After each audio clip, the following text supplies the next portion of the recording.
২৪ জুলাই গণহত্যার দায়ে মানবতাবিরোধী অপরাধের মামলায় সাবেক প্রধানমন্ত্রী শেখ হাসিনা, সাবেক স্বরাষ্ট্রমন্ত্রী আসাদুজ্জামান খান কামাল ও সাবেক আইজিপি চৌধুরী আবদুল্লাহ আল মামুনের রায় ঘোষণা হবে সোমবার ১৭ নভেম্বর। এ রায় সরাসরি সম্প্রচার করা হবে বিশ্বব্যাপী, আর ঢাকার বিভিন্ন স্থানে বড় পর্দায় দেখানোর ব্যবস্থা করবে সংস্কৃতি মন্ত্রণালয়।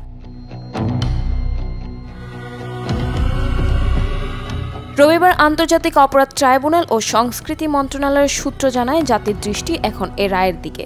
১৩ নভেম্বর ট্রাইব্যুনাল ১-এর চেয়ারম্যান বিচারপতি মোহাম্মদ গোলাম মর্তুজা মজুমদার রায় ঘোষণার দিন ঠিক করেন।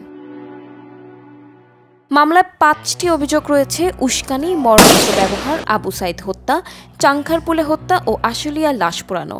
৮৪ জন সাক্ষীর মধ্যে সাক্ষ্য দিয়েছেন ৫৪ জন। মোট নথিপত্র ৮৭৪৭ পৃষ্ঠা। সমাপনী যুক্তিতে প্রসিকিউশন শেখ হাসিনা ও কামালের সর্বোচ্চ সাজা দাবি করেছে।